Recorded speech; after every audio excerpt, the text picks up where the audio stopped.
Good evening, everyone. Evening. Our school board is now in session. It's great to look out here and see students and parents sitting out here. This is just an awesome evening to have you here with us. Let's begin by standing for the Pledge of Allegiance, followed by the moment of silence. I pledge allegiance to the flag of the United States of America and to the republic for which it stands, one nation, under God, indivisible, with liberty and justice for all. Now for the moment of silence.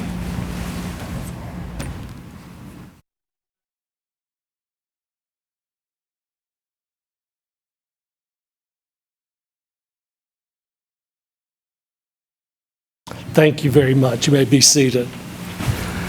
Now we're going to start with our student recognition, and I'm going to invite our board members to come stand down in front so we can greet our students.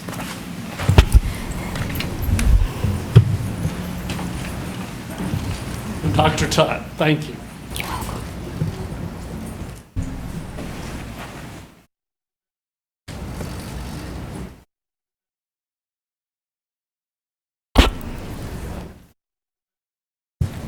Chairman Gaskins, members of the board, Mr. Price, district administration, and guests. At this time, I have the honor of recognizing the Wind Talkers competitive speech team from Waccamaw High School. The Wind Talkers, under the guidance of Coach Ree Lawson and assistant coaches Tiffany Nicastro and Kenzie Confer, won the 3A state championships held on March 2nd at J.L. Mann High School. This is the team's 14th consecutive win in their division. Two Wind Talkers were also named individual state champions in their events. Lily Danish for novice reading and Ellie Forrest for prose interpretation. Coaches and Dr. Chadwell, if you will please join us as we congratulate your team.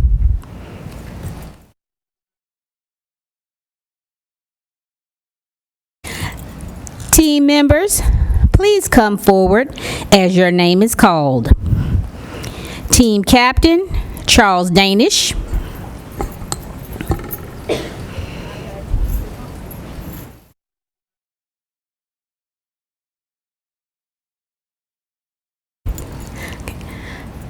Presley Bone.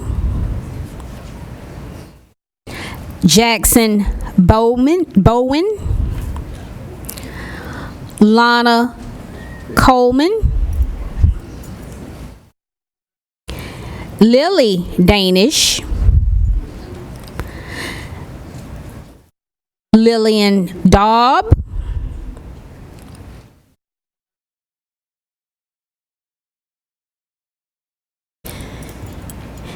Eleanor Forrest. Charles Gates. William Jack Hopkins. Jack Kay.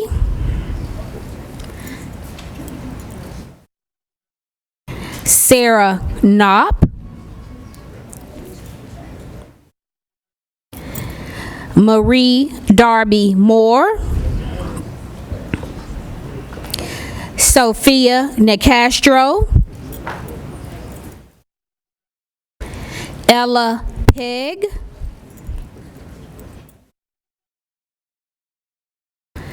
Chandler Spatz. Delaney Tempolsky. Jacob Wilkins. And Dominique Yanez. In addition to being a part of the state championship team, Ellie Forrest, Sophia Nicastro, Mary Darby Moore, Delaney Topolsky, Charlie Gates, and Jack Kay qualified for are or currently eligible, so that's they qualified for or they are currently eligible for the National Individual Tournament of Champions in Omaha, Nebraska. Please join me in congratulating the Wind Talkers on their achievements.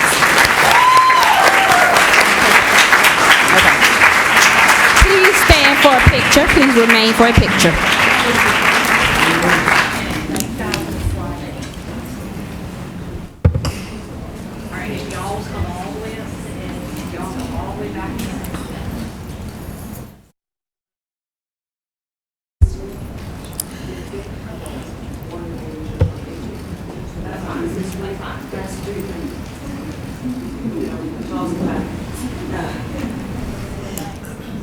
She must be a dancer.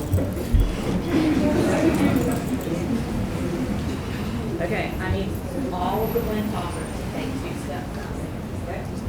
Let's make sure you're ready on the book. Okay? You're in school well?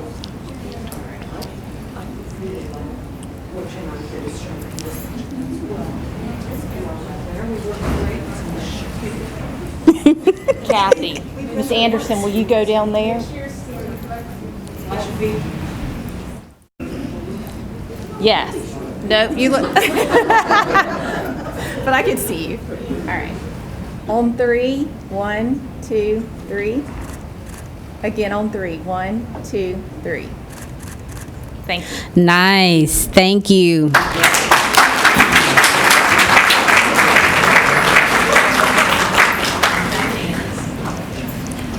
This evening, I also have the privilege of recognizing the accomplishments of the 2023-24 Student Council from Waccamaw High School. During the South Carolina Association of Student Councils Conference in March, the Waccamaw High School Student Council also won 3 first-place awards.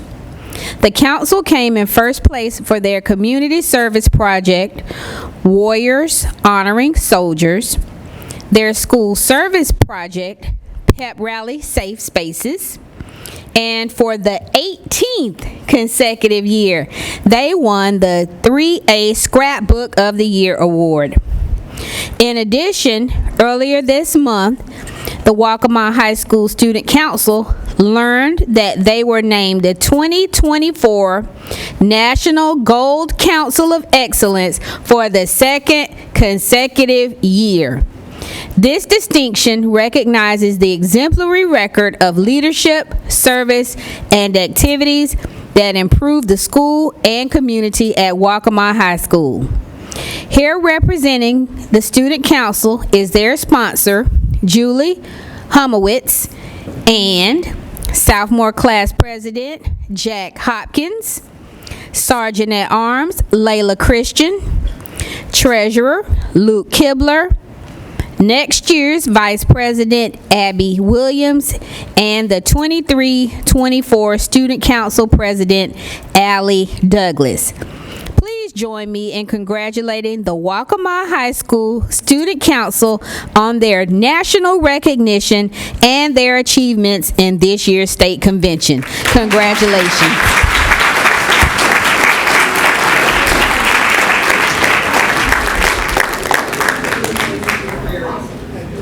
Don't go too far, you know you got a picture.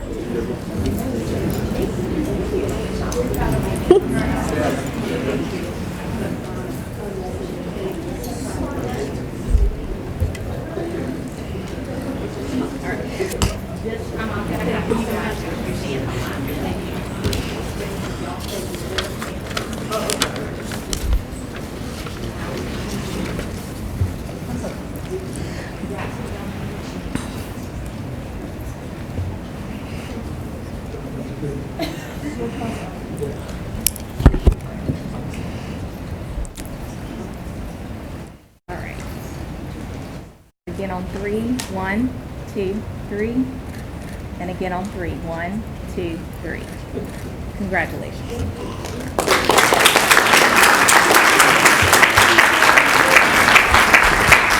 All right, stick with me, people, just a couple more.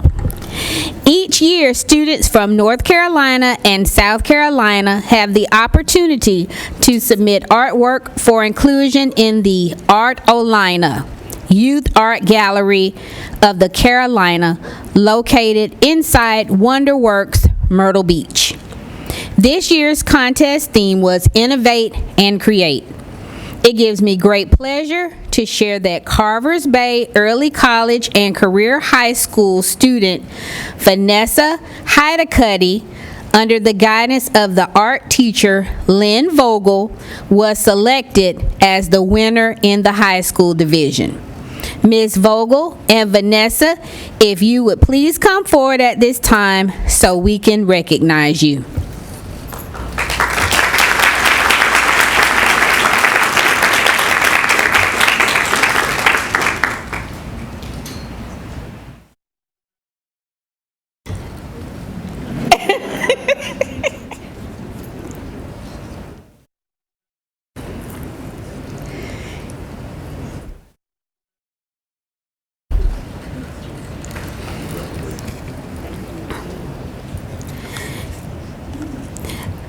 Vanessa's artwork, Abstract with Watercolors, will be on loan to WonderWorks for the next year for display in their art gallery.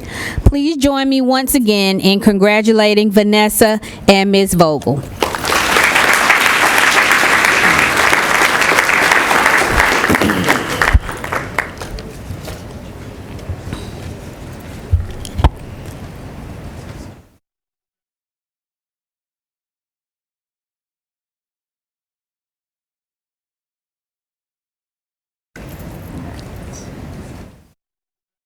On three. 1, 2, 3. Cheese. Again on 3. 1, 2, 3.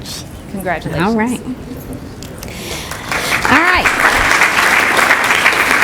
Continuing with recognitions, it is my pleasure to congratulate once again Waccamaw High School on their receipt of the Southern Regional Education Board's 2024 Gene Bottoms Pacesetter Award. The Gene Bottoms Pacesetter Award has been awarded to Waccamaw High for implementing the Making Schools Work key practices and meeting school improvement goals. This is the second consecutive year that Waccamaw High has received this award. Accepting on behalf of Waccamaw High is one of the school's assistant principals, Dr. Brielle Chadwell. Please come forward.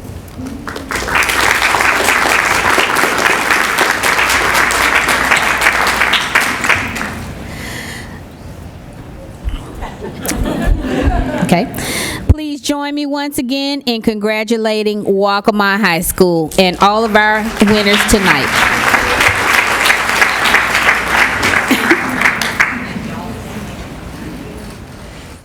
Our Waccamaw High School student or staff can join on behind and on the stage.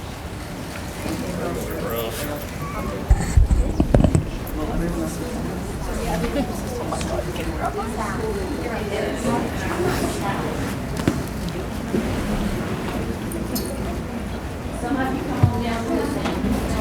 Middle level. Tom toward the middle. That works.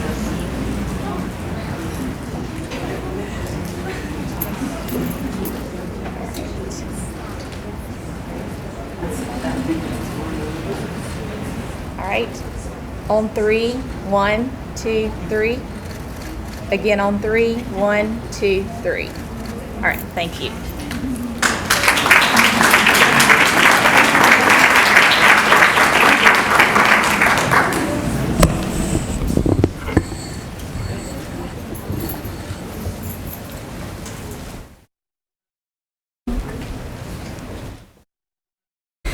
Chairman Gaskins, members of the board, Mr. Price, district administration, and our extended Georgetown County School District family, good evening. This evening I have the distinction of recognizing Carvers Bay Early College and Career High School for their receipt of the Award of Excellence from the South Carolina High School League at the SCAAA Athletic Directors and Administrators Spring Conference. part of the Citizenship Through Sports and Fine Arts initiative of the National Federation of State High School Associations, the Award of Excellence recognizes Carvers Bay Early College and Career High School for their exemplary display of sportsmanship, ethics, and integrity in athletics. Accepting on behalf of Carvers Bay High are Principal Larry Odom, Athletic Director Matthew Richard, and members of the coaching staff.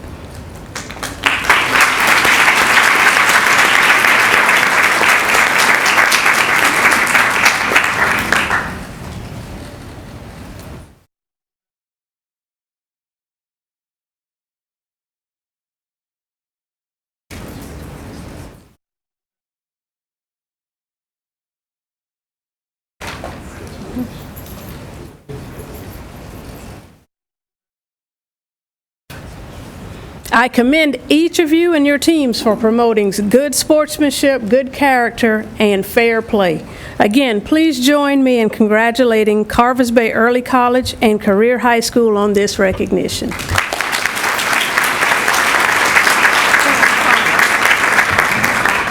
right, let's have you guys lunch together, and I'm gonna have y'all go in the back, if you don't mind.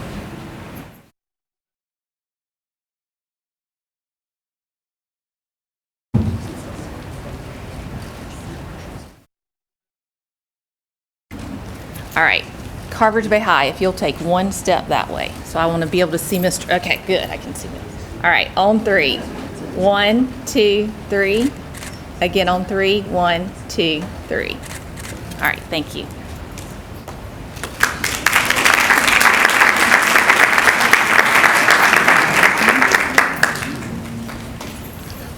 We have one more. Well, actually, 1.5 more.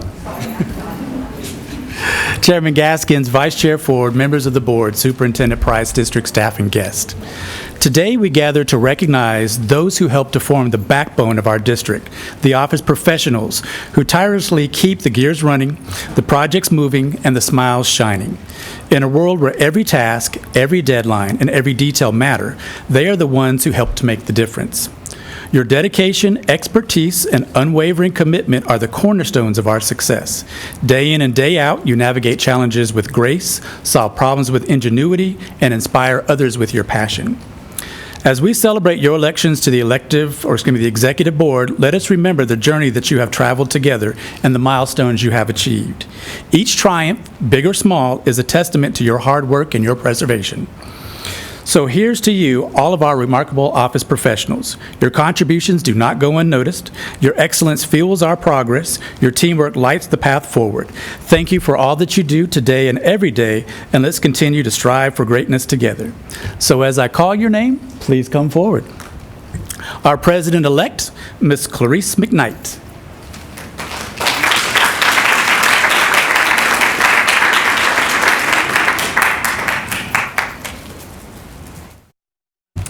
Our Area Director, Pamela Lance.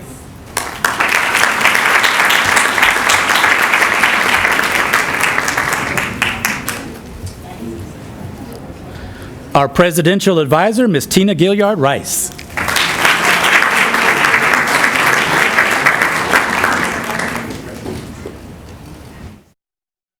Our Community Service Co-Chair, Ms. Sydney Rice.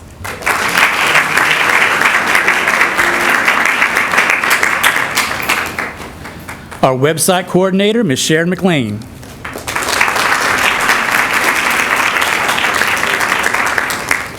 And our meeting site coordinator, Ms. Daphne Smith.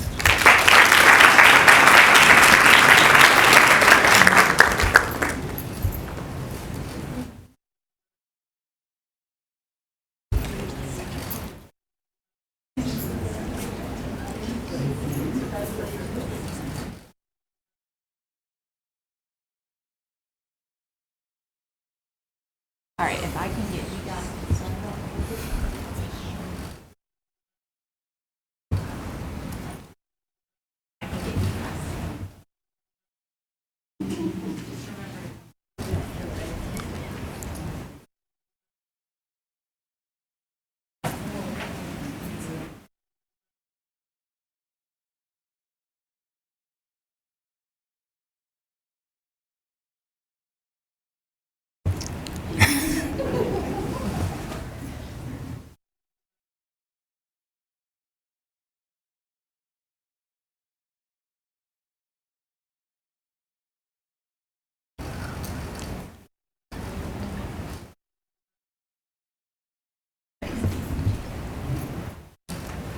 Again on 3. 1, 2, 3. I'm going to do it again on 3. 1, 2, 3.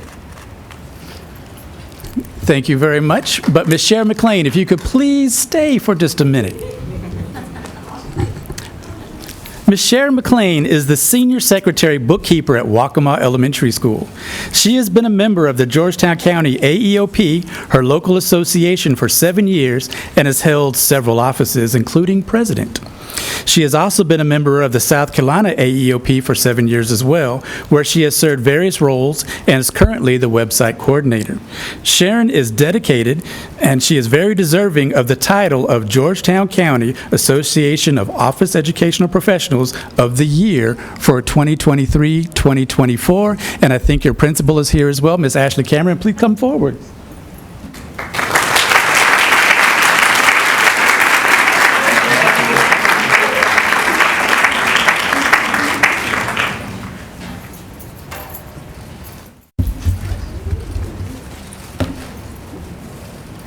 Yep, the two of you can. All right.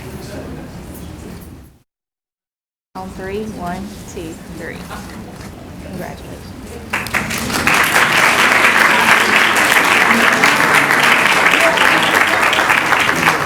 And if there are any other members of the GC AEOP, could you please stand to be recognized as well?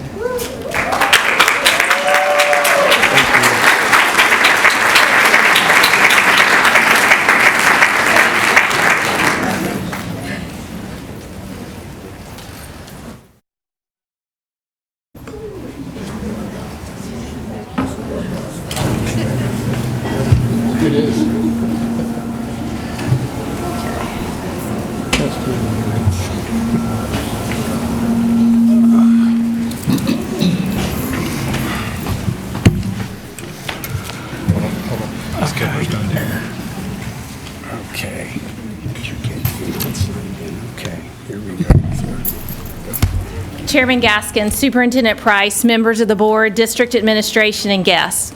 This month, we are shining the spotlight on Pleasant Hill Elementary Stream Academy's LEGO education program. Set up prior to tonight's meeting were some examples of the projects Pleasant Hill Elementary students have completed this school year. I hope you had an opportunity to check them out and see how these students are applying the standards and the skills they are learning. Here to share more about LEGO education at Pleasant Hill Elementary School is Principal Lee Glover. Mr. Glover.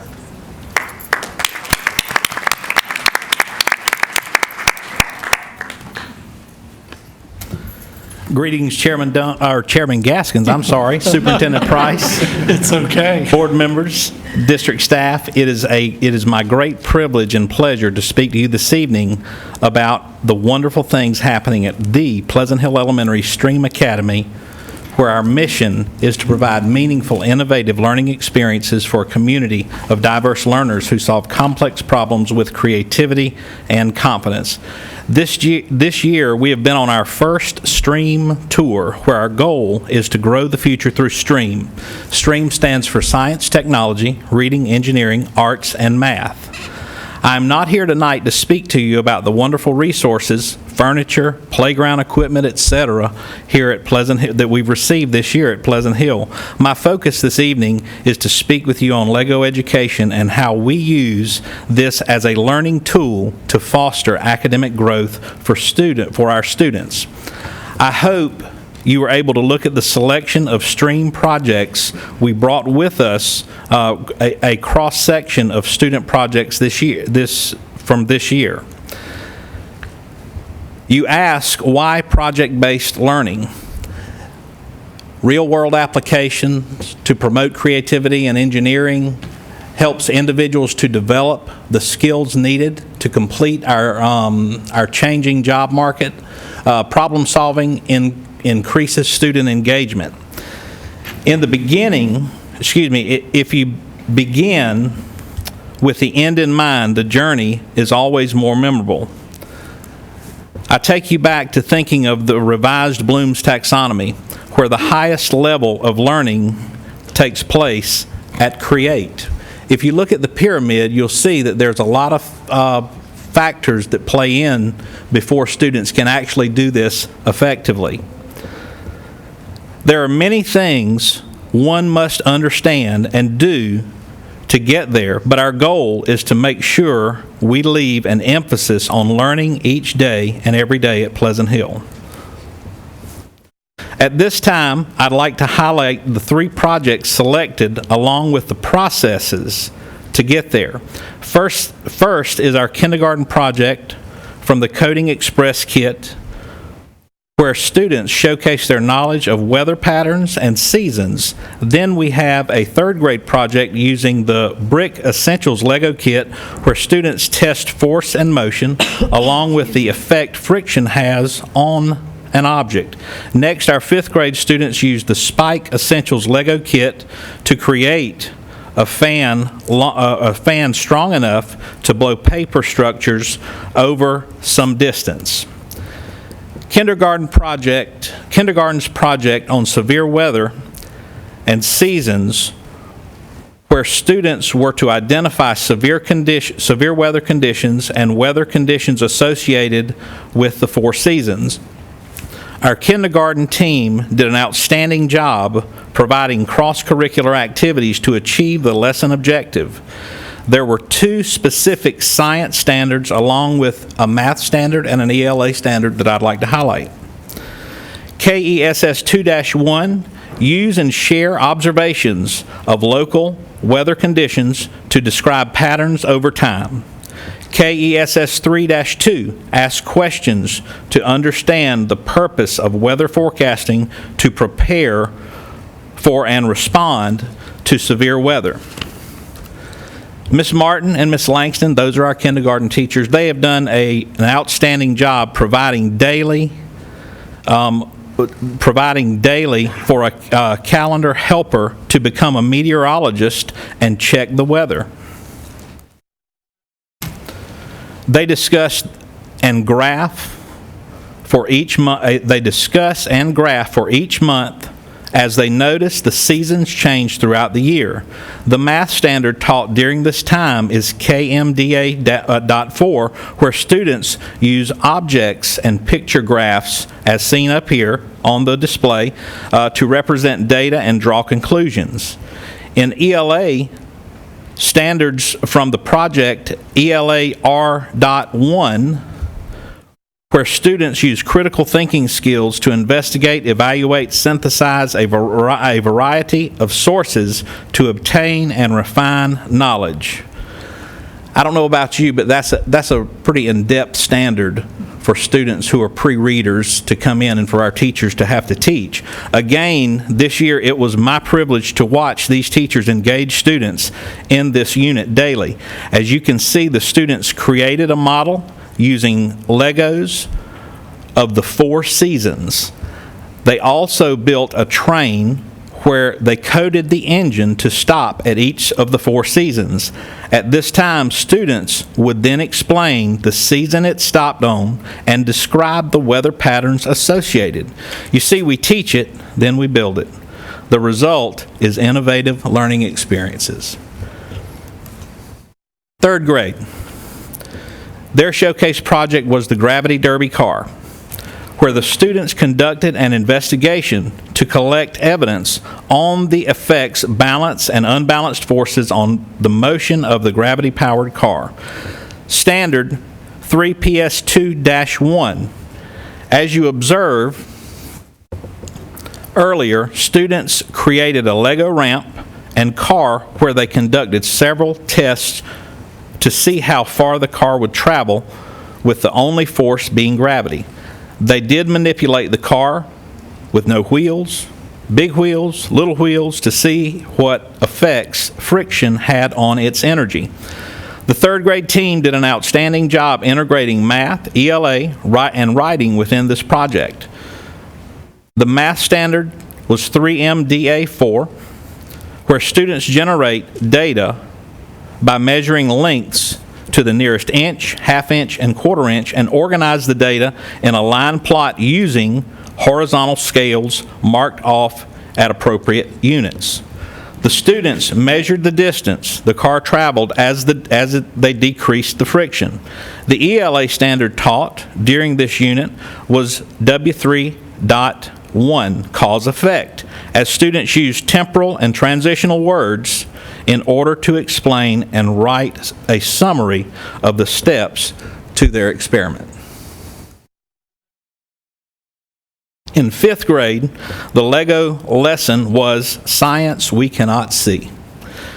The standards used were 5PS-S1-1, where students developed a model to describe the matter, that matter is made of particles that we cannot see.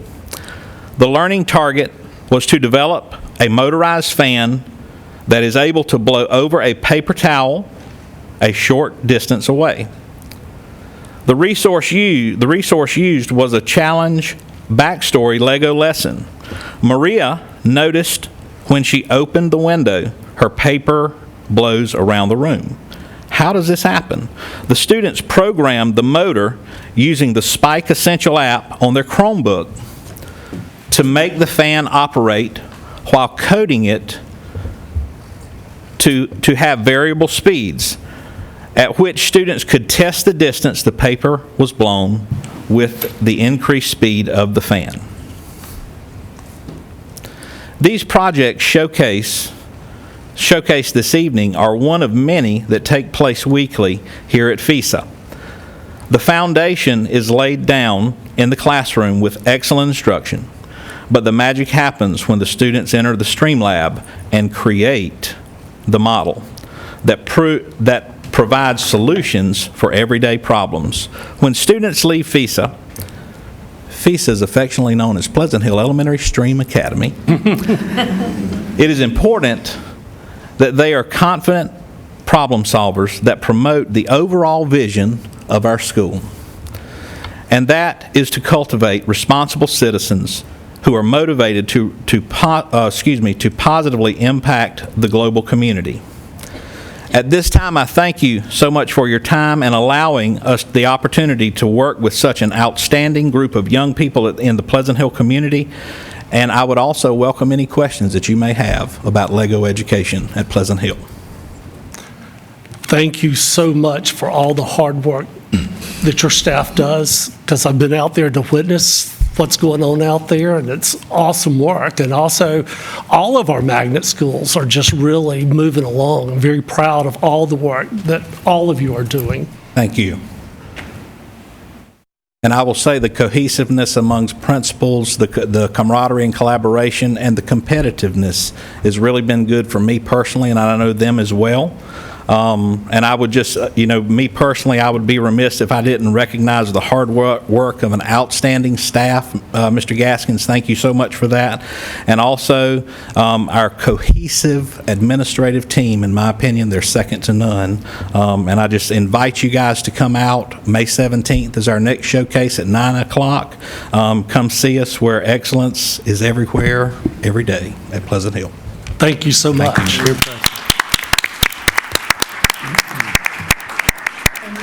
For our students and parents that have come here tonight, I would like to invite you to stay for the remainder of the meeting if you would like, because it's going to be really interesting. But if you need to exit, this is a good time to exit. Thank you so much.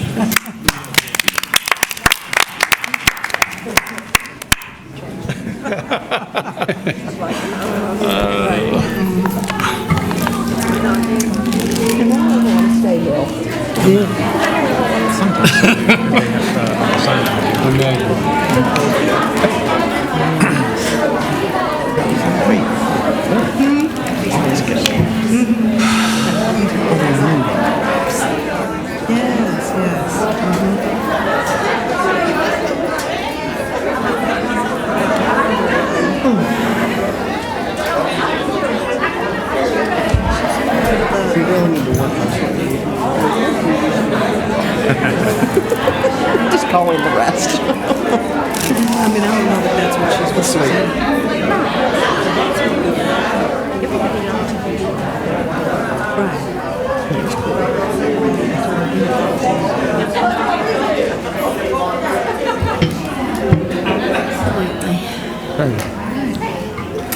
Shall we? Okay. All right, the next is public comments. And just a reminder about public comments. Comments or requests should be brief and to the point as possible and shall not exceed 3 minutes. And one of the things that has changed with public comments is that you may not mention specific names or people or refer to people in positions. That has always been our board policy for several years, but we have not enforced that part of our policy, and we are enforcing that now. So we have one person to speak tonight, Dr. Myrtle Milton. Good evening. It's a pleasure to be here tonight. I come here, it wasn't mentioned, but I come here as a concerned community member, also retired, thankfully. Just want to share that as we continue to look at our budget to determine our needs for the 24-25 school year, I would ask you to look at our employees as a concern that if my husband was here, he would share that I have been inundated with calls in the last week or two from employees with concerns in this very great school district. I ask that you look at our long-term retirees with huge salaries where we have classified employees who are working 2 and 3 jobs just to make ends meet. And I'm not saying this because I'm retired and I'm not looking for a job.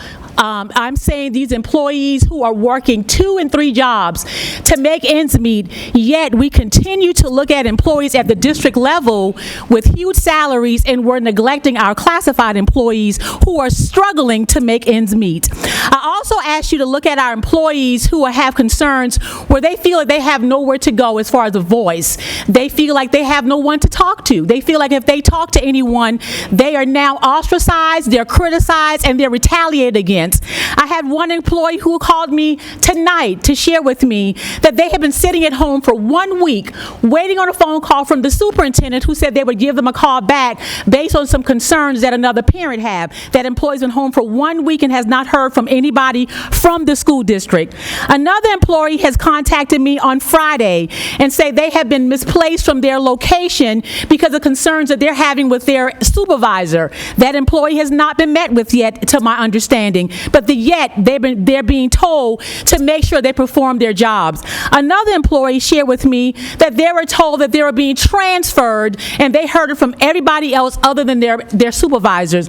They then had a conversation with someone in the district office and did not feel like they got satisfaction. Another employee has shared with me that they have come and had concerns about some things that they've been sharing about their supervisor. They were told today that they would have to wait 2 weeks before they receive a response because somebody was going on vacation. I say to you, as you continue to make your decisions, remember as to why you're here. We're here for our students. We're also here for our employees. Keep in mind, our employees come here, they're working hard, they're not making what they should make, but yet we continue to promote within our school district building, and yet we neglect our classified employees. Thank you. Thank you. Next on our agenda, you have your minutes from our last meeting. You've had time to look over it. Is there a motion to approve the minutes? So moved. Second. Been moved and second. All in favor, please say aye. Aye. The motion is carried. Now we have the adoption of the agenda. Is there a motion that we adopt the agenda? So moved. It's been moved Second. and it's been second. All in favor, please say aye. Aye. The agenda that has been passed. Now for a list of our information items, and just let the public, everybody know, under information item between 8 and 9, we're going to take a short break because we have a long agenda this evening. So we're going to begin with the annual update from Coastal Montessori Charter School, Dr. Chip Hennessy and Miss Megan Leventis. Thank you for being here with us this evening.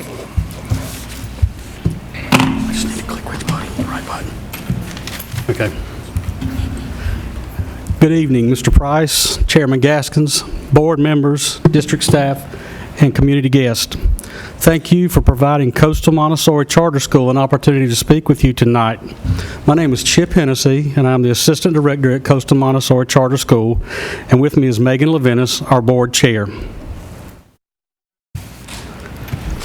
We are currently in our 11th year as a public charter school. Our current enrollment is 235 students in grades 1 through 8, and there are currently 65 students on our wait list. I've got some pictures here today of the school, and, well, it's not displaying, but also, we had Pi Day, so... There we go. There we go, okay. Pi Day, which is actually when staff members get pied in the face, a student gets to select, and it's a foam pie. All right.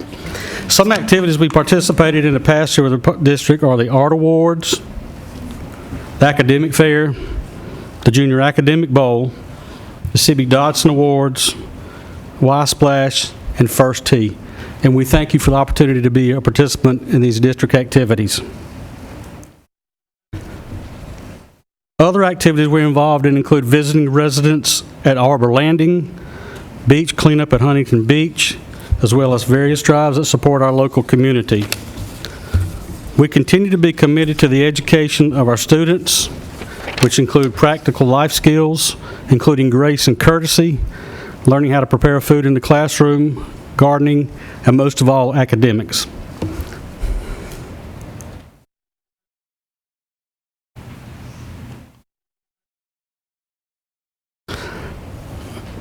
We also continue to offer Algebra 1 and English 1 honors at the middle school level for high school credit. We have instituted Spanish for all grade levels and is required as 8th graders in order to help them prepare for high school language courses. Additional offerings we have are guitar lessons, violin lessons, and after-school art as a part of our aftercare program.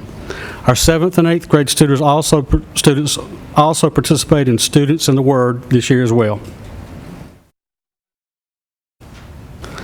Field trips from the past year include the Black River Cypress Preserve, the Montessori Model United Nations in New York for our 6th graders, and as you can see, the Catalina Island Marine Institute in California for our middle schoolers who gave up. I say gave up, they probably enjoyed it. It was their spring break. So they were out in California on the island for a week.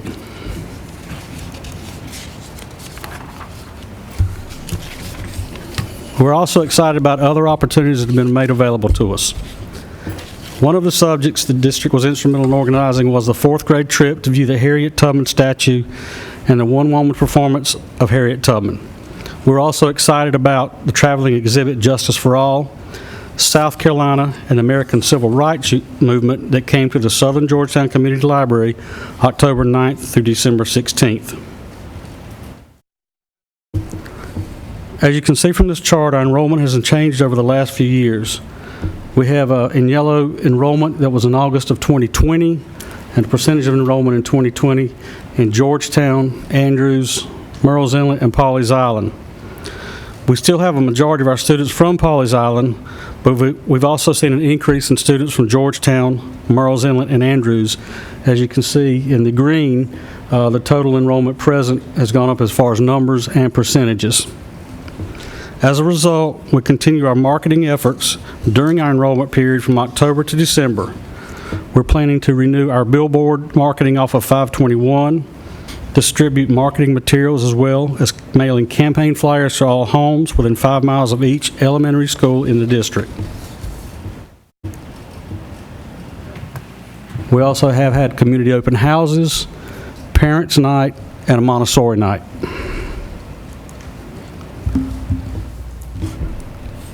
Our spring 2023 iReady score showed significant improvement over the previous year. Our students exceeded their growth goals in reading by 11%, and they accomplished 72% of their growth goals in math. Our winter scores are progressing, and we anticipate exceeding 2023 once we test again in May. We're placing an additional emphasis on math fluency and vocabulary at all grade levels to help us complete our growth goals this year. We've also added a technology class once a week for 1st grade through 6th grade to assist their familiarity with platforms like iReady and to introduce concepts such as typing, technology, safety, and appropriate technology use. Facility upgrades. We're fortunate to have a full-time SRO stationed at our school. Last year was the first year, and we have one again this year. We completed a safety window film treatment process over the summer where our exterior windows as well as our interior classroom and office doors and windows had a film installed that prevents shards of glass from spraying about the room if broken. This film also slows down any potential intruders who may try to break through or even shoot through up to but 9 minutes. We're still in the process of receiving final approvals from the state for our new construction. We are reworking our admin space and existing art room to allow for the construction of additional offices and 2 special education classrooms. We're adding classrooms for art, Spanish, and music as well as a potential for a kindergarten. Our PTO's top priority this year is to complete work on the Outdoor Learning Environment Center on the land that is next door to us. We are currently awaiting our audit report from the end of the fiscal year. Our report from October 2023 was positive, and I think the latest one is maybe around 2.2 million. Okay. Our balance remains steady. In closing, we continue to be driven by our mission and charter, and we look forward to our continued partnership with the Georgetown County School District. We want to thank you all for your continued support of Coastal Montessori Charter School and your time this evening. And we also invite you to come to our school any day, anytime, to see what's going on and see these great students and teachers in action. So thank you once again for all of your support. Thank you very much. Are there any questions? Hearing none, thank you very much. Thank you. Appreciate all you do for our kids. Thank you. All right, Ms. Lisa Johnson, for the next 2 items, 2024-2025 General Appropriation Bill, then on into new auditing vendor search. Yes, sir.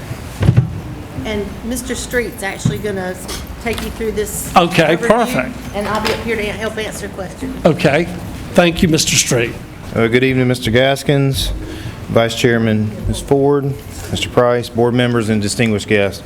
I'm going to give you just a brief overview of the FY24-25 General Appropriations as we know it. And I'm going to say brief because right now we don't know a lot because the House has passed their budget, Senate is currently debating their budget this week, and they'll move to conference committee next week. So right now we're kind of in limbo, right? And we know that the House and Senate don't agree most of the time. They do agree on a few things, so that's what I'm going to kind of give you an update on tonight. Just start with the things that we do know. Teacher salary schedule has been locked now. Both Senate and House agree on the teacher salary schedule for 24-25. So what you're going to see and what you hear is it's a $4,500 increase to the teacher salary schedule per step, but it's not per step, it's to the base minimum of a bachelor's in 0. That's the $4,500 increase there, and you see on the screen there's a little graph of each one. So the FY24 state minimum salary schedule, and then the FY25 Ways and Means, which is now Ways and Means and Senate version, and then what that increase comparison is in the last set of tables. So it's a $4,500 increase to the bachelor's with 0 years experience, 3424 increase to the bachelor's plus 18 with 0 years, 3424 with master's, 1424 with a master's plus 30, and a $424 increase for those with a doctorate. So that's what you'll see. It's not necessarily a $4,500 increase across every cell, but it's to the base minimum. And then what they've done is every step on bachelor's through master's plus 30 is a $250 increase every step. The doctorate scale is a $500 increase per step. So as you go down, and the example is, you know, $47,000 for a bachelor's plus 0, and then it goes to $47,250 for year 1, $47,500 for year 2. So you see that $250 increase as it goes down. And again, that is the state minimum salary schedule. And currently, we're above that on the FY24 scale. And then some of the things that are still in discussion is like the bus driver salary schedule. House Ways and Means has stated a 1.5% increase in the state minimum bus driver salary scale. Senate Finance has stated a 2.75 increase in the bus driver scale. Again, because they don't agree, this is going to go to Joint Conference Committee next week. They'll debate which one it is. So it'll range somewhere between 1.5% and 2.75% increase for the state, on the state minimum. And so there's a caveat with that. You know, currently we're above that state minimum, and we're within the top 5 districts of the state on our bus driver salary scale where we currently stand now. So the example that I give you, so if the state says it's just say a 1.75% increase, that's what they agree on. I'm just going to use that number, and that equates to say 20 cents per hour per cell. We would have, our minimum that the school district would have to increase is 20 cents. Even though we're above the state minimum, we still have to meet what they say is that increase. So we'll do a calculation to make sure that whatever the board decides on for the increase for bus drivers, that we meet that minimum of an increase. So it's not necessarily we have to increase by the same percentage that the state says that they're going to increase. We just have to meet that dollar threshold per cell increase. So that's why I gave that example of a 20-cent increase per hour per cell. But again, I think, you know, what you're going to see as we continue to talk about budget, that we'll be above that. So we'll continue to discuss that. And then just some differences that you'll see as you go through, if you're looking at some of the legislation that's coming out. These are the big things that I wanted to point out is state aid to classrooms. The House for EIA has said they want to add $29.7 million. Senate agrees with the EIA funding and say 27.7 or 29.7 looks good to them too. Where it changes in state aid to classrooms in the general fund. House Ways and Means says 200 million add, and Senate Finance is saying nope, we only want to add 170 million. So it's a net reduction of almost $30 million in the Senate, what the Senate Finance is proposing. And then if you kind of look down, I just added another column for House and Senate total additional funding. House says 487.8 million, and Senate says 481.9 million, which is a net reduction of $5.9 million on the Senate side. So there is some differences, and again, they'll go to joint committee next week and they'll start debating on what lines they want to agree on or what they want to increase, decrease, so they can come to some sort of agreement in that. I want to remind our audience to refrain from talking. If you need to have a discussion, if you walk outside, thank you very much.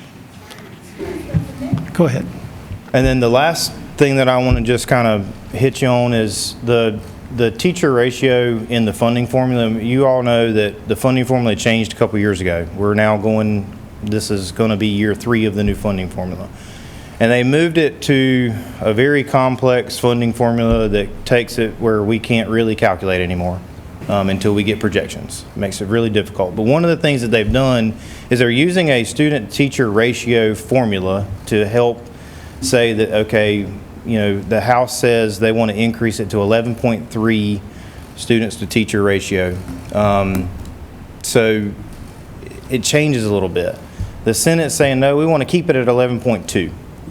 And then the other thing that they do in there is to help fund that is they're saying that the House is saying we want to increase it to $57,904 per teacher. That's the cost of a teacher.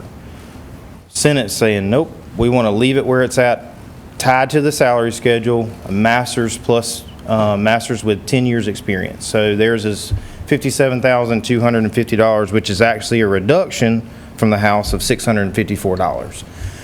And again, that's going to be debated, right? Because they can't agree on it, so they're going to debate on that next week as well of what they want to do.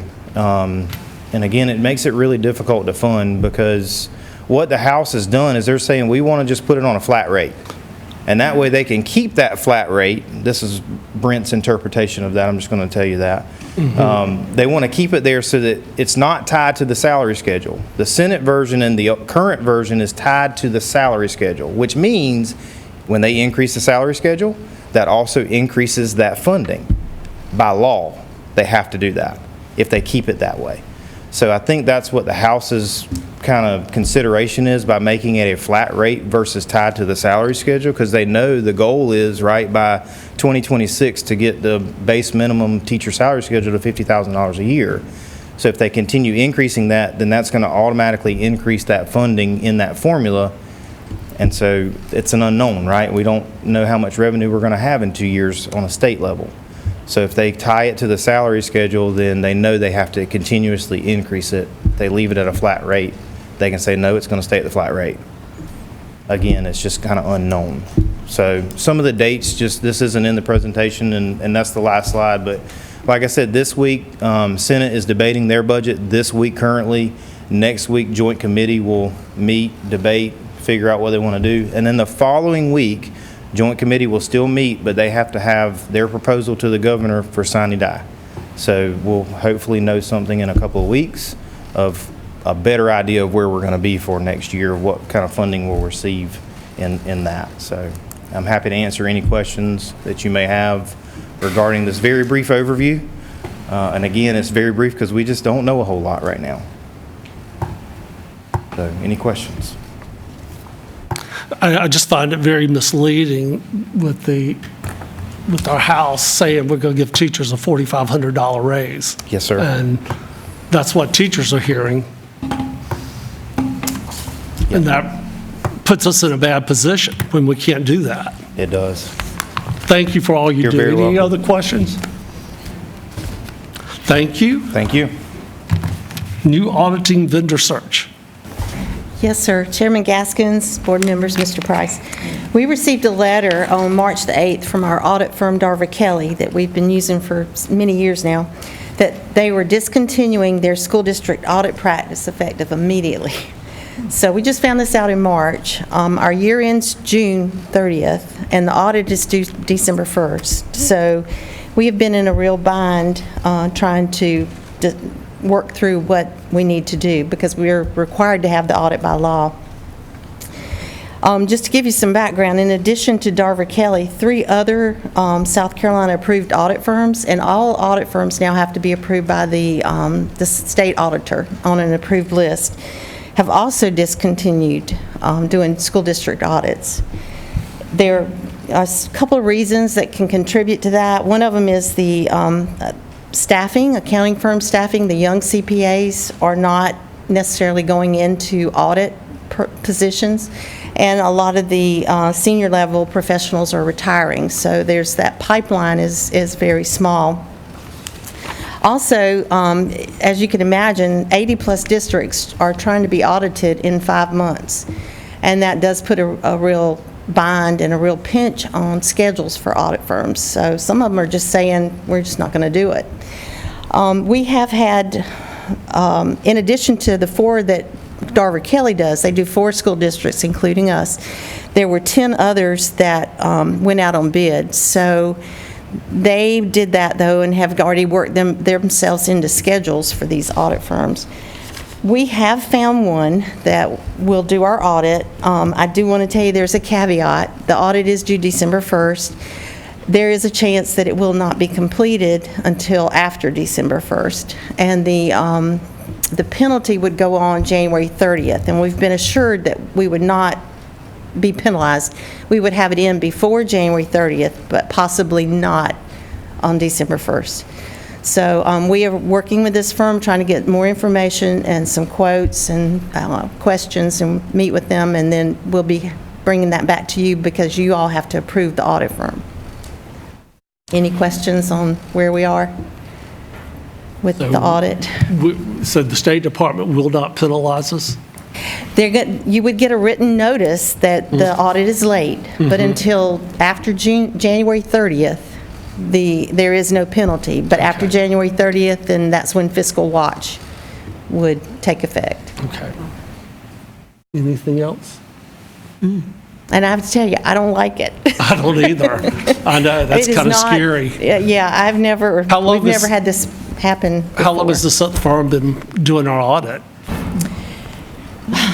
Darver Kelly's, I don't know, 7 years, but McGregor and Company, which was the 2 partners, did it for years before that, so off and on since 2010.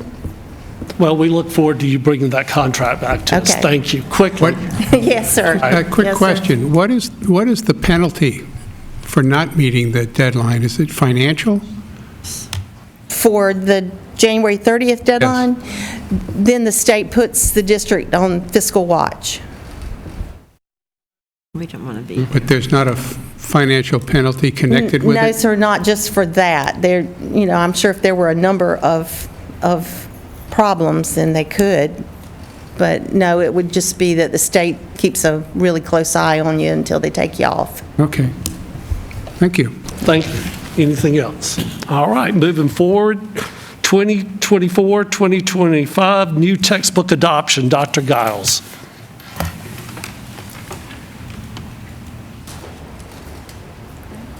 Again, Chairman Gaskins, members of the board, Mr. Price, district administration, and our Georgetown County School District family. This evening, I do share this as an informational item. Provided for you has been a listing of textbooks and instructional materials recommended for possible use beginning with the 2024-2025 school year. Textbooks and other materials that the State Board of Education adopted January 2024 have been thoroughly examined by teachers, administrators, and parents.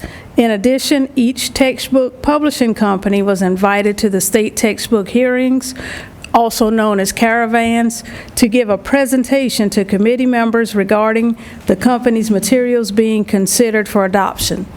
These were held statewide, and members of each school, along with district office members, attended hearings in Charleston and Florence.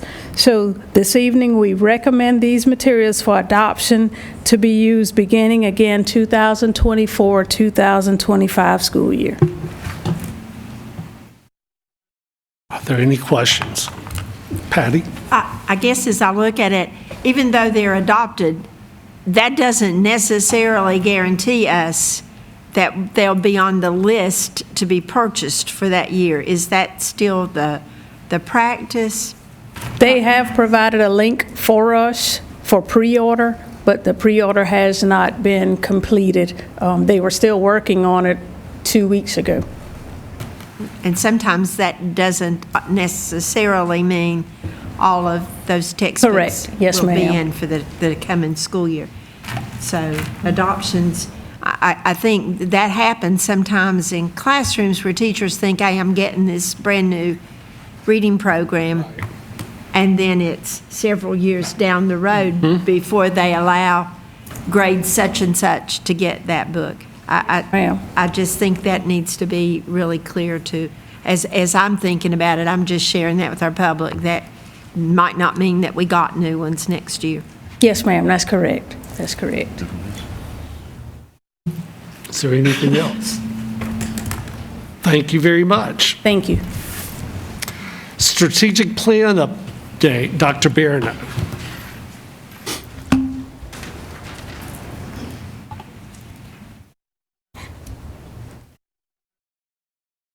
Good evening, Chairman Gaskins, members of the board, Mr. Price, and members of the audience. I'm here before you tonight to bring you a brief update on our strategic renewal plans.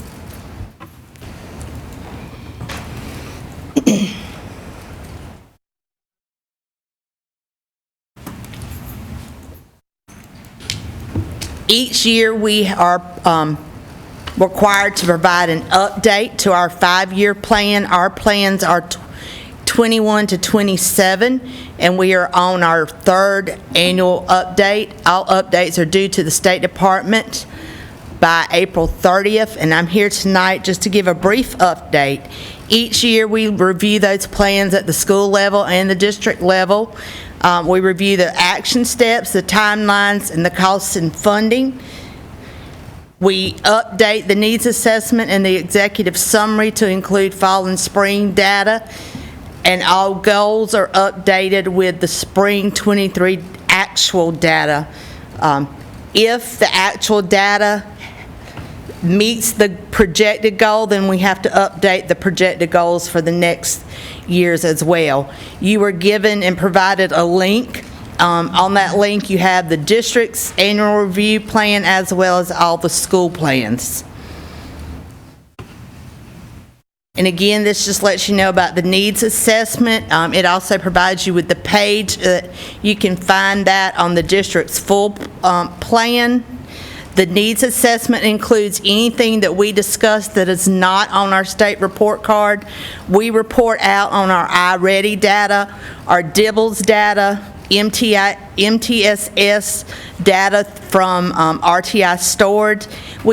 For teacher quality, administrator quality, our priorities are centered around minority candidate recruitment and advanced degrees and certification. We also are required to report out on our gifted and talented classes. Once we have the needs assessment, then the executive summary is just a general summary of what we are saying our needs are, whether it's a continued need or a new need, and we have to include data in this summary as well. This is just a brief flow chart, the continuous improvement flow chart, which gives you an idea of how we go throughout the year for updating and finalizing and what next steps would be. Once I present this to you tonight, our next step would be to finalize our signature pages, upload those to the plans, because you'll notice the plans that are updated for your view do not have those signature pages.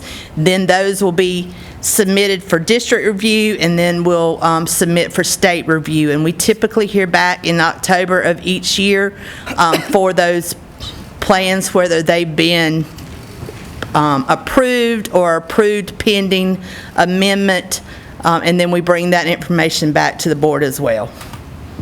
Any questions? Lots of tedious hard work there. Yes, Thank you sir. for all you do. Have a good night. All right. Well, the next thing on the agenda, we're going to call Mr. Jenkins and Ms. Thompson, initial steps for superintendent search. Good evening. Lindsay and Ann and I come before you tonight to kind of talk about the initial steps.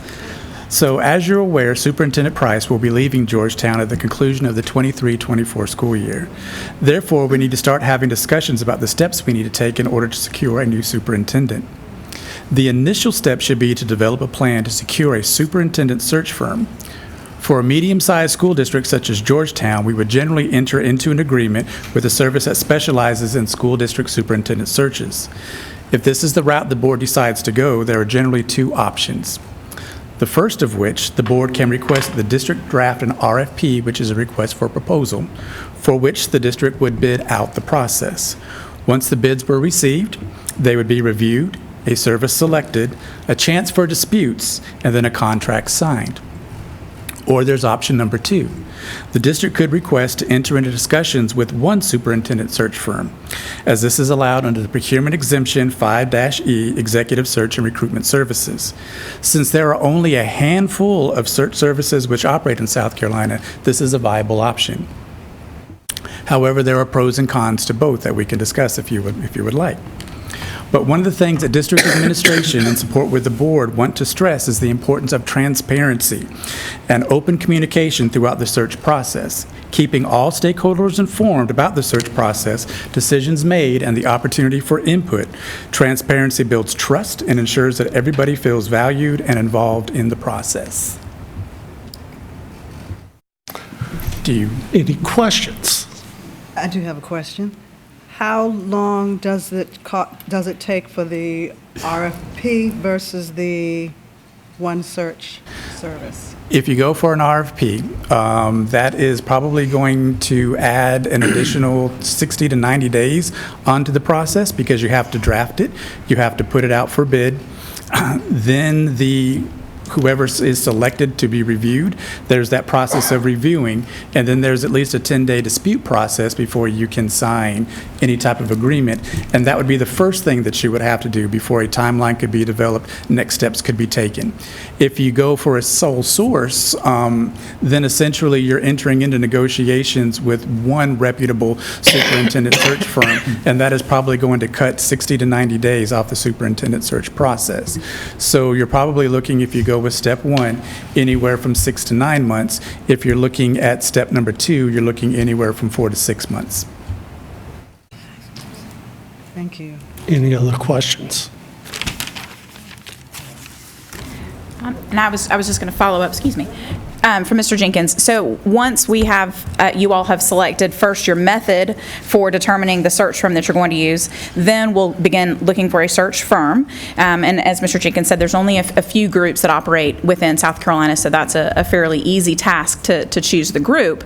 And then we will, you all will move on to the very difficult kind of two things that you'll have to do next. And the two next steps will, of course, be determining whether you'll appoint an interim superintendent and who that person might be and for how long that person might be in the position. And then once you've made your way through that decision, the next part will be interviewing and selecting the superintendent candidate. And as you all know, that is the most important function of you all as elected school board members. So I know that we certainly don't take our responsibilities lightly when it comes to working through this process and making sure that you all are informed and that the public is informed. But it is a monumental decision for you all to make. And as Mr. Jenkins said, it will take several months. This isn't something that happens overnight, either the interim selection and decision making or the full-time permanent person. That takes several months, and I expect that we'll be having lots of discussions in front of you all and making sure that you all are informed along the way. But we've done this once before, which isn't a whole lot, but we're ready to be with y'all and to be with the public and try to answer those questions as they arise and guide us through this process of replacing some pretty big shoes.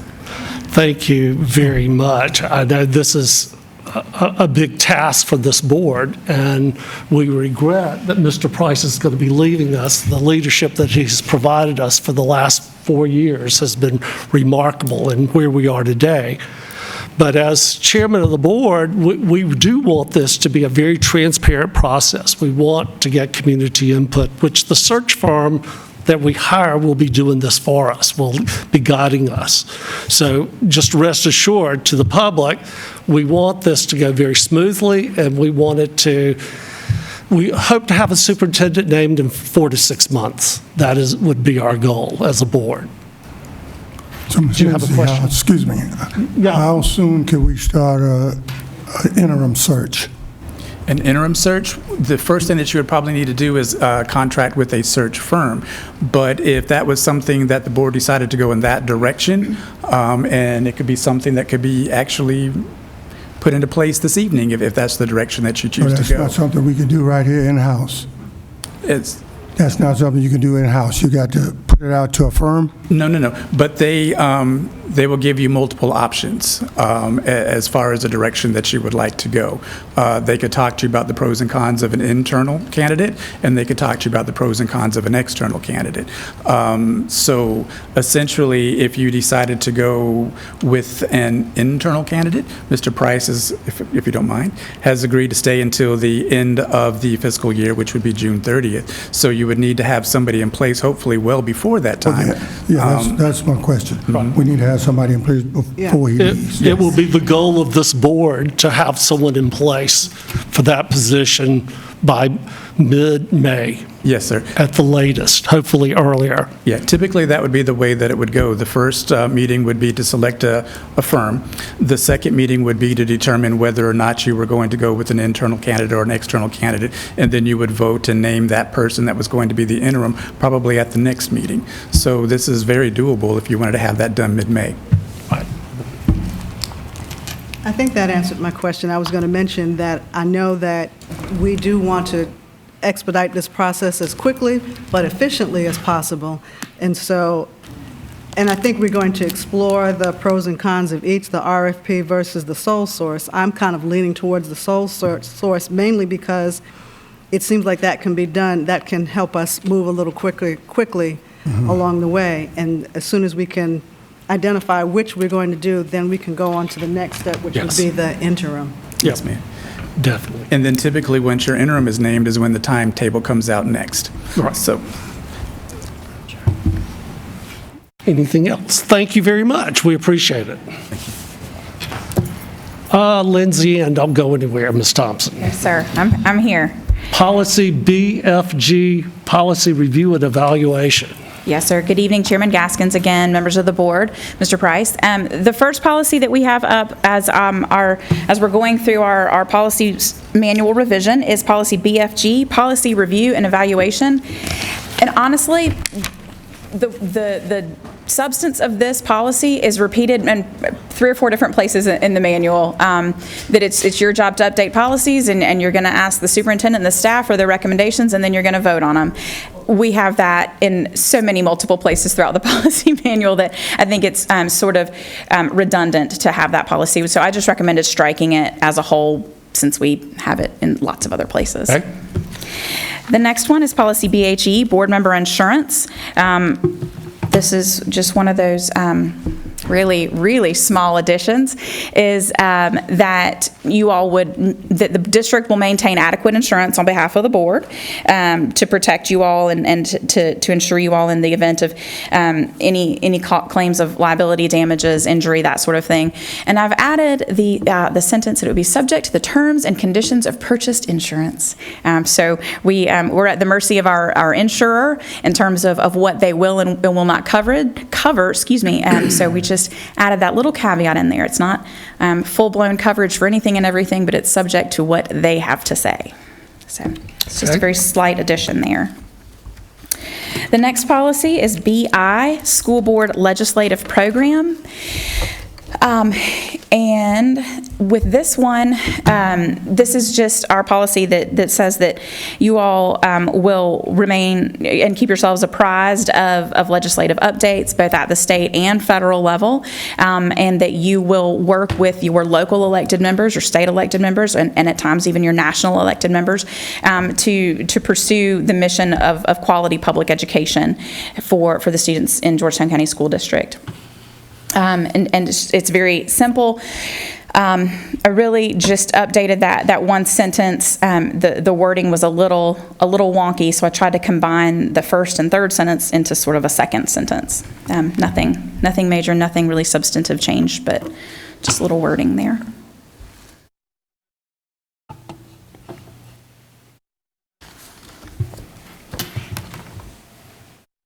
Okay. Go ahead. All right, thank you.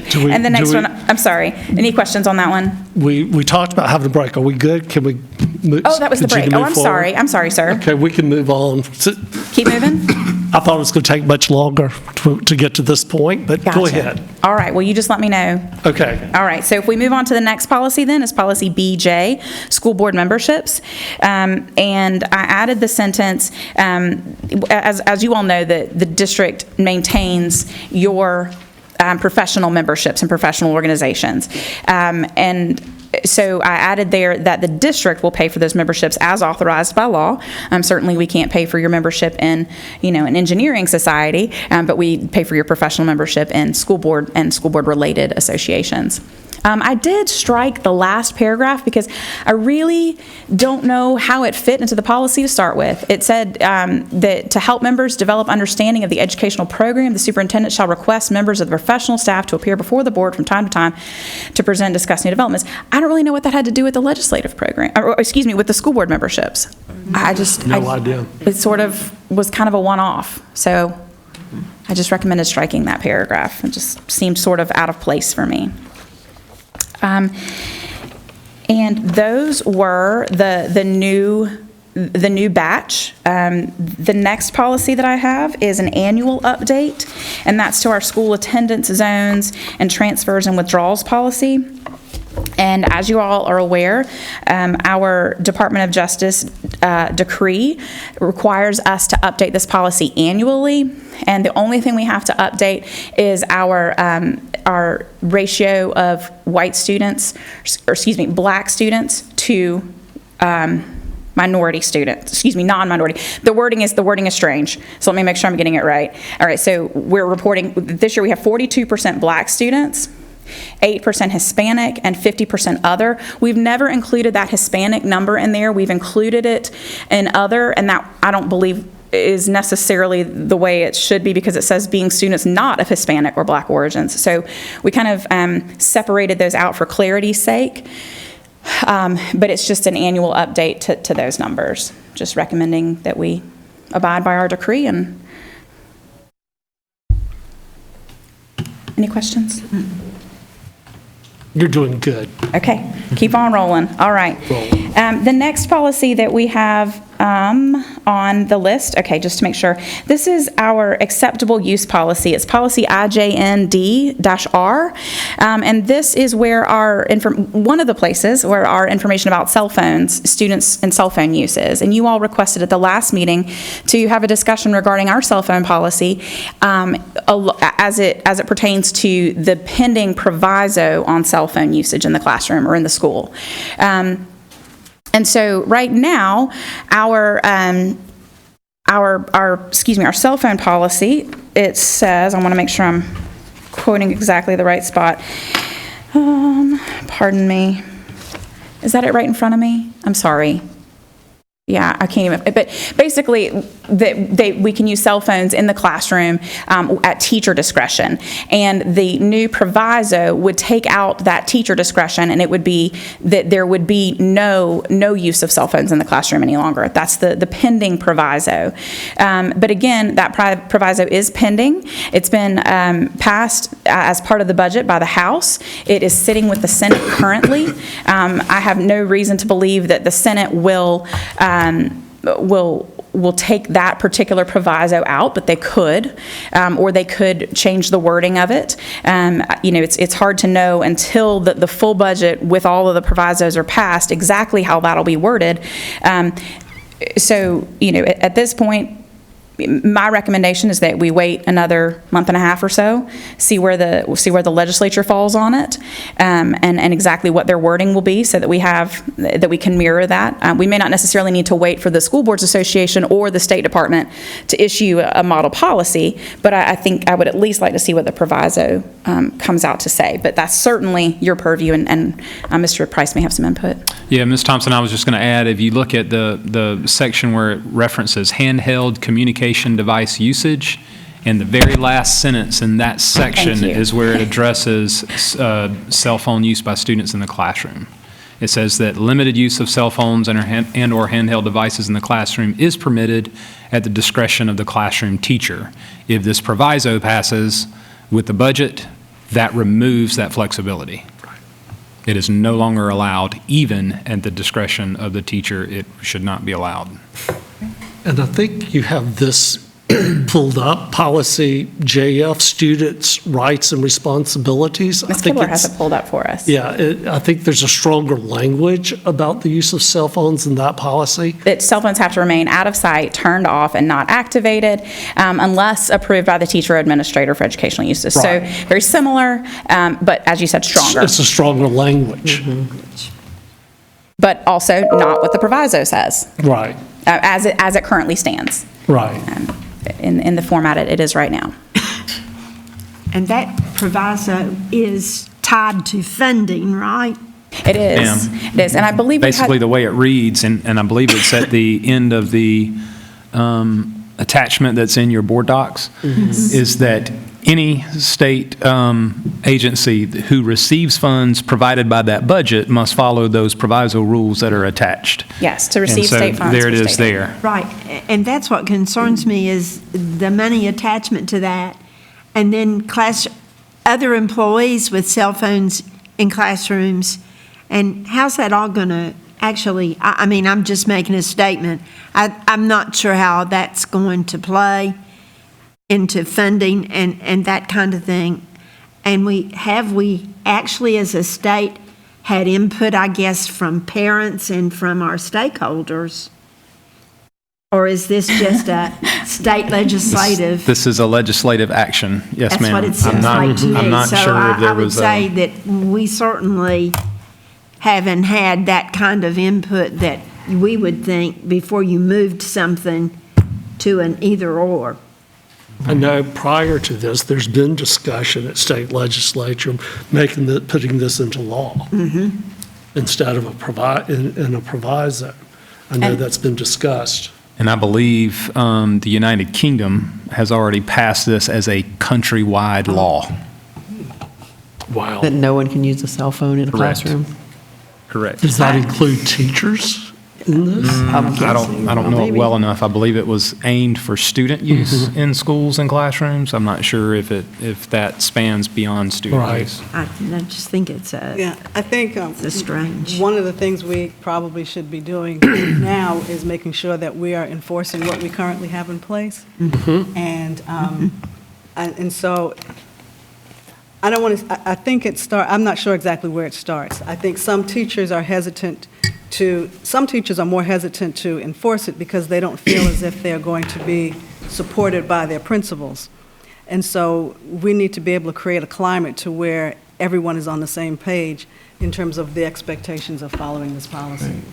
My concern with the proviso, though, is if that's blatant, no one can use them, and there are educational purposes for cell phones obviously, if kids are walking in and everybody's just doing their own thing, but hey, we're doing this today, pull out your cell phone and, scan this QR code or this research, but this proviso says, nope, as a classroom teacher, I can't do that.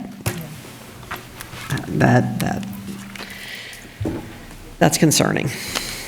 Question, why can't they do that on the laptops that they have? You can't do QR codes. Can't do QR That's codes, right. can't do I that. didn't think about the QR codes. We love a QR code. But But if that becomes the proviso, we have to. Right, you gotta adjust. Don't the Chromebooks have cameras? Yes, maybe. Do our I don't Chromebooks know. have cameras? I don't know. I know some do. Some do. I'm not sure. We're going through a refurbishment cycle, and I don't know if all of the new ones or all of them have camera accessibility. Yeah. They eventually will. I'm not sure if we're there yet with our updates. Anything else? Okay. Thank you very much. Thank y'all. And last on information items My is turn. Lynn Ford, legislative updates. A lot of things have been happening. Exactly. I'm only going to touch on a few because we are limited with time, but I wanted to talk a little bit about the Senate budget plan, the board member insurance proviso debate this week. The Senate Finance Committee's state budget plan will be debated on the floor of the Senate this week after it was introduced to the senators this past Thursday. In addition to the funding lines, the proviso allowing school board members the option of participating in the state health and insurance plan will also be up for debate. And the proviso, which amends an existing proviso by adding school board members to a list of public officials who have the option of participating in the program, was introduced to committee by Senator Shane Martin, but was moved to the floor for debate to get more data on board member participation rates and costs. A few weeks ago, Ms. Anderson and I sat in on that state Senate Finance Subcommittee, and they brought this topic up, and it was quite interesting. No one answered the question of why school board members are the only public officials who do not currently have that option. But anyway, some of them were quite reluctant to add school board members, and that's part of the reason why they sent it to debate to get more information. So according to a survey conducted in the past week of school board members, 102 out of 568 school board members, almost 18%, in the state's 73 school districts stated an interest in participating in the program if it were available. Most of the members who expressed interest range in ages of 33 to 62 and either own their own business or are self-employed. Therefore, insurance is not readily available. School board members currently in the Medicare program, though, may not want to participate because the cost is kind of high, or participation could mean they may not be able to participate in both Medicare and state health insurance programs. South Carolina School Board Association members unanimously voted in 2019 to adopt a legislative resolution asking the General Assembly to enact legislation giving school board members the option of participating in the state health and dental insurance program. That's again provided to all local and state elected officials and many other public officials. So it's being debated now. We don't know where it's going to go, but I'm hoping that they will at least give it good conversation and move it forward so that school board members have the option of saying yes or no, we want to be able to engage in this. Also of note, the budget plan under the Senate and this is something Mr. Street talked about earlier, allocates less funding to districts than what is appropriated in the House plan. State aid to classrooms funding in the Senate totals $200 million for school districts, charter school authorizers, and state special schools. This amount is about $30 million less than what's allocated in the House budget. The Senate, however, retains the House-passed teacher salary schedule that includes increases in every pay cell, but by different amounts. The new salary schedule is estimated to cost $198 million. And again, that's what Mr. Street was talking about earlier. Of the $200 million allocation, $170 million is allocated from the general fund and $30 million is Education Improvement Act funds. Finally, the House Regulations and Administrative Procedures Committee is scheduled to take up, among other things, the State Board of Education regulations regarding procedures, selections, and challenges to books and materials in schools today. That was supposed to be earlier today. The regulation, which was scheduled to be considered this past week by the committee, was pulled from the agenda prior to the meeting. The regulation was also on a Senate Education Subcommittee this past week, but it wasn't taken up. Regulation 43-170, Uniform Procedure for Selection or Reconsideration of Instructional Materials, establishes definitions and a two-pronged threshold test for local educators and school boards to determine if materials available to students in public schools are age and developmentally appropriate and educationally suitable and aligned with the purpose of South Carolina's instructional program. Further, it creates a uniform process for school boards to review and hold public hearings on complaints and establishes an appellate process to the State Board of Education. So these are some things that we need to keep in mind and keep our eyes on these issues moving forward. Thank you for that update, because it's very important that we, as board members, keep up with what's going on with legislature and public schools and money, and because they seem to want to take away our power sometimes, and also we always get unfunded mandates that we have to deal with that hits our budget. So thank you very much. All right, moving on. A group of action items I think we can go through quickly. All right, we need to take a 5-minute break. Okay. Yep. Take a vote on it. Well, is there a motion that we take a, all right. I make a motion. Make the motion. It's been seconded. All in favor, say aye. Aye. All right, 5-minute break. Is there a motion that we come back in session? So moved. All in favor, please say aye. Aye. Okay. Moving forward, for personnel list, you've all seen the personnel list. The administration recommends approval of the personnel list as presented. Is there a motion to move it forward? So moved. Second. And second. Is there any discussion? Hearing none, I call for the question. All in favor, please say aye. Aye. All opposed, say no. The motion is carried. You've all had a chance to look at all of the out-of-district transfer requests. The administration recommends approval of the Georgetown County residents' request for release from Georgetown County School District for 2024-2025 school years. A motion to move it forward. So moved. It's been moved and it's been seconded. Is there any discussion? Hearing none, I call for the question. All in favor, please say aye. Aye. All opposed, say no. The motion has passed. Policy BFC, Policy Adoption, Review, and Dissemination of Policies, Administrative Rules, and Exhibits. The administration recommends second and final approval of Policy BFC, Policy Adoption as presented. Is there a motion to move it forward? So moved. Is there a second? Second. Second. Is there any discussion? Hearing none, I call for the question. All in favor, please say aye. Aye. All opposed, say no.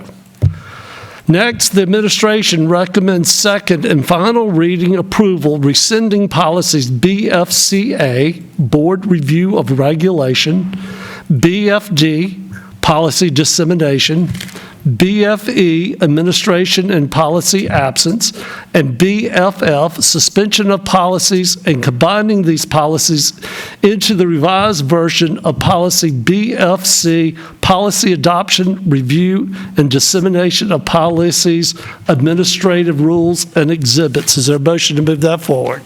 So moved. Second. It's moved and second. Is there any discussion? Hearing none, I call for the question. All in favor, please say aye. Aye. Opposed, say no.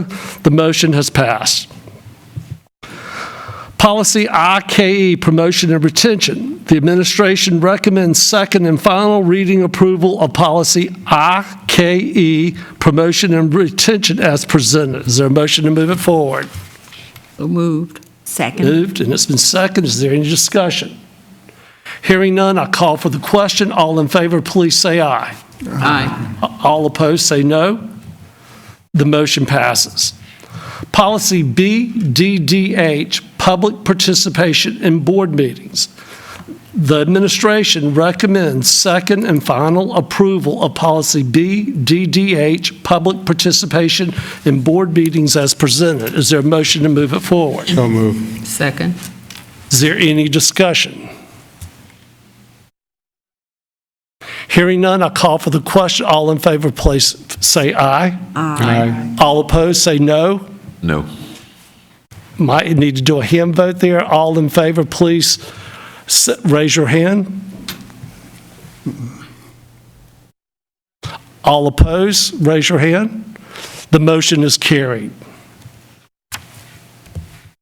Policy KG, use of school facilities. The administration recommends second and final reading approval of policy KG, use of school facilities as presented. Is there a motion to move it forward? Second. Okay. Is there any discussion? Hearing none, I call for the question. All in favor, please say aye. Aye. Opposed, say no. The motion is carried. Policy Rule ARKG-R, use of school facilities. The administration recommends first and final reading approval of Policy Rule ARKG-R, use of school facilities as presented. Is there a motion to move it forward? So moved. It's been moved. It's been seconded. Any discussion? Hearing none, I call for the question. All in favor, please say aye. Aye. All opposed, say no. Motion has passed. Finally, Policy File KG-E, use of school facilities. The administration recommends first and final approval of rescinding Policy File KG-E, use of school facilities as presented. Is there a motion to move it forward? So moved. It's been moved. It's been seconded. Is there any discussion? Hearing none, I call for the question. All in favor, please say aye. Aye. All opposed, say no. The motion has passed. Wow, we made it through it. Okay, board superintendent comments or requests.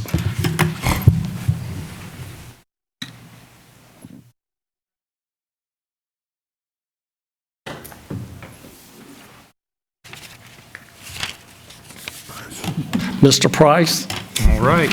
Well, before, I want to just say it again. What I've said before, you've been a big asset to this district since 2020. But you're not off the hook until June 30th. I got that. You got that part. But we're sad, but we're happy for you. I know great things are going to come for you and for the school district.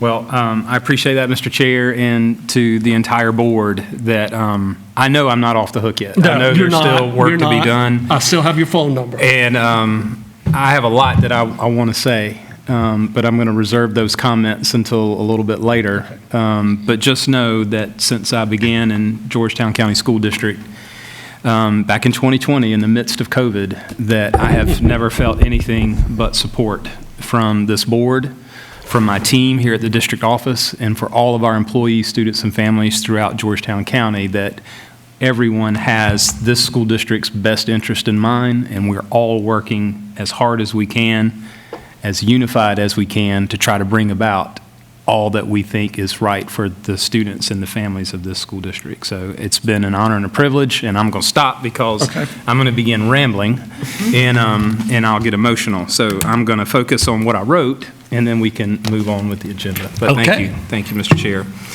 This week, we are celebrating all of our wonderful volunteers of the year from each school for Volunteer Appreciation Week. They are being highlighted on our district's Facebook page, so please be sure to visit. We presented each school designee with an appreciation plaque last week at a ceremony in their honor. We have several things happening in the coming weeks. Tomorrow is a half day for students so that teachers and staff can participate in professional collaboration. We will celebrate our Teachers of the Year at our annual banquet on May 2nd at 6 o'clock at Litchfield by the Sea. The following day, May 3rd, we will host our annual Special Olympics at Georgetown High School. Our beach singers will have their spring concert on May 5th at 5 o'clock at Winyah Auditorium. And then finally, May 6th through 10th is Teacher Appreciation Week, and I encourage everyone to send your favorite teacher a note of thanks for all that they do. Thank you, Mr. Chair. Thank you.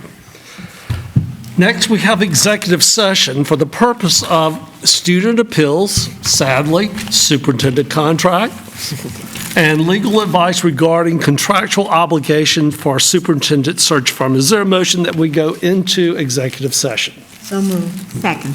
Okay, all in favor, please say aye. Aye. Okay, the motion is carried. We are now in executive session.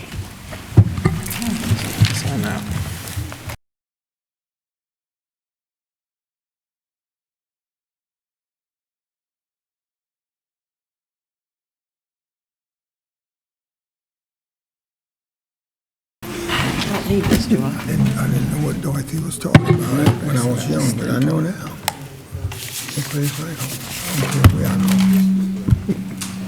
Is there a motion that would come out of executive session? Second. All right, all in favor say aye. Aye. We are now out of executive session. Ms. Johnson, is there anything we need to do with student appeals? Yes, Mr. Chairman. Regarding student S1, I move that we amend the hearing officer's decision and allow student S1 to return to his or her home school at the beginning of the 2024-2025 school year. Is there a second to that? Second. Is there any discussion? Hearing none, I'll call for the question. All in favor, please say aye. Aye. All opposed, say no. The motion is carried. Mr. Chairman, regarding student S2, I move that we remand the case to the hearing officer for a second hearing. Second. Is there any discussion? Hearing none, I'll call for the question. All in favor, please say aye. Aye. All opposed, say no. The motion is carried. I think there's one more. Mr. Chairman, regarding student S3, I move that we waive the deadline to apply for early graduation and permit student S3 to graduate at the conclusion of the 2023-2024 school year, provided he meets the required graduation requirements as outlined by law. Second. Is there any questions? Hearing none, I'll call for the question. All in favor, please say aye. Aye. All opposed, say no. The motion is carried. Is there anything about the superintendent's contract that we need to take business on? Yes, sir. Mr. Chairman, I move that we accept the resignation of Superintendent Keith Price and release him from his contract with Georgetown County School District effective June 30th, 2024. Is there a second? Second. Is there any discussion? Only to add to your comments to say, I'm sad to have to make this decision. I know, this is, Because we're going to miss you. we are. Yes. It is a very sad decision that we're making. Sad for us, good for you. Yes. Just a little sad for you, too. Yeah. You'll Okay. miss us. I'll call for the question. All in favor, please say aye. Aye. All opposed, say no. Okay. Legal advice regarding contractual obligations for superintendent search firm. Mr. Chairman, I make a motion that we, the board, pursue a single superintendent search firm as provided for in the procurement exemption 5.E, executive search and recruitment services. Second. There's been a second. Is there any discussion? Hearing none, I call for the question. All in favor, please say aye. Aye. All opposed, say no. The motion is carried. And there is no other business for this board tonight. Thank you. Is there a motion that we adjourn? So moved. Second. All in favor? Aye. Aye. Thank you, everybody.